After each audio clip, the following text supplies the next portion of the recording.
मंगलवार को पहली पाली में बालू का मुद्दा छाया रहा और हमारे साथ मुख्यमंत्री हेमंत सोरेन के छोटे भाई बसंत सोरेन हैं। सवाल चूंकि आपसे इसलिए भी बनता है क्योंकि बालू का जो संबंध है आप लोगों से जोड़ा जाते रहा है, जब आप विपक्ष में थे तब भी और आज भी जो है सदन के भीतर भी और बाहर भी एक तरीके से एक सवाल किया जा रहा था।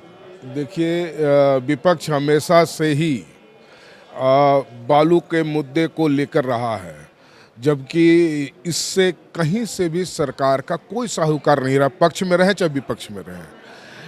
इन लोगों की जबरदस्ती है इस मुद्दे को खड़ा करना, क्योंकि इनके पास मुद्दे ही नहीं हैं, तो बेबुनियाद चीज़ें हैं।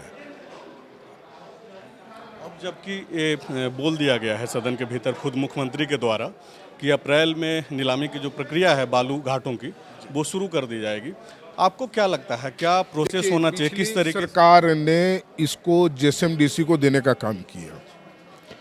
आप आंकड़ा उठा के देख लीजिए माइंस डिपार्टमेंट से कि जेएसएमडीसी को देने के बाद बालू से क्या रॉयल्टी आई, ये पता करवा लीजिए।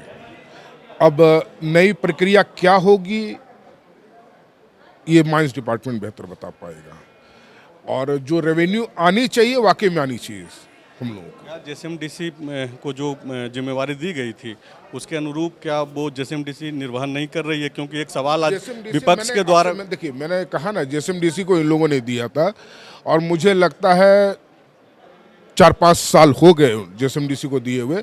आप आंकड़ा उठा के देख लीजिए, जहां तक मेरी नॉलेज के हिसाब से है मात्र 8 से 9 करोड़ रुपए ही अभी तक रेवेन्यू आया है।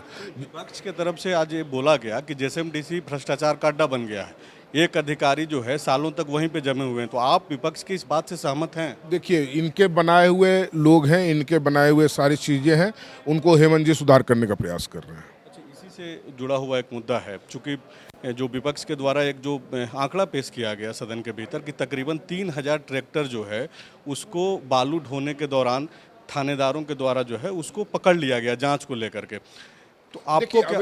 देखिए, अवैध माइनिंग जहां होगी वो तो थानेदार अपना काम करेगा ही। आपके सरकार की तरफ से तो यही बात बोली गई है कि थानेदार किसी भी सूरत में जो है ट्रैक्टर नहीं पकड़, नहीं, थानेदार नहीं पकड़ सकता, माइंस डिपार्टमेंट पकड़ सकता है। ये गलत है कि अगर कोई थानेदार पकड़ता है तो ये गलत है, ये माइंस डिपार्टमेंट का काम है, और माइंस डिपार्टमेंट इसमें किसकी मदद लेती है ये माइंस डिपार्टमेंट समझे। बालू से हट करके एक सवाल आपसे जानना चाहेंगे, क्योंकि आप खुद युवा हैं, आपके भैया जो मुख्यमंत्री हैं वो भी युवा हैं। बेरोजगारी भत्ता को लेकर के जिस तरीके से घोषणा हुई, खास करके सिर्फ इसका लाभ जो है प्रशिक्षित बेरोजगारों को मिलना है, जबकि चुनाव के दौरान आप लोगों की तरफ से यह बोला जा रहा था कि स्नातक और स्नातकोत्तर जो भी पास रहेंगे उनको इसका लाभ दिया जाएगा, काफ़ी कम लोगों तक ही इसका फ़ायदा पहुंच पाएगा। आप बसंत सोरेन एक व्यक्ति के तौर पे इस घोषणा को किस तरीके से देख रहे हैं? देखिए, ये जो घोषणा हुई है इससे मैं भी थोड़ा अचंभित हूँ कि इसको सही ढंग से आना चाहिए, और इस विषय को मैं लेकर के जरूर मुख्यमंत्री महोदय से बात करूँगा। अभी तक कोई बातचीत हुई है या फिर आगे करेंगे? नहीं, मैं आगे करूँगा जरूर।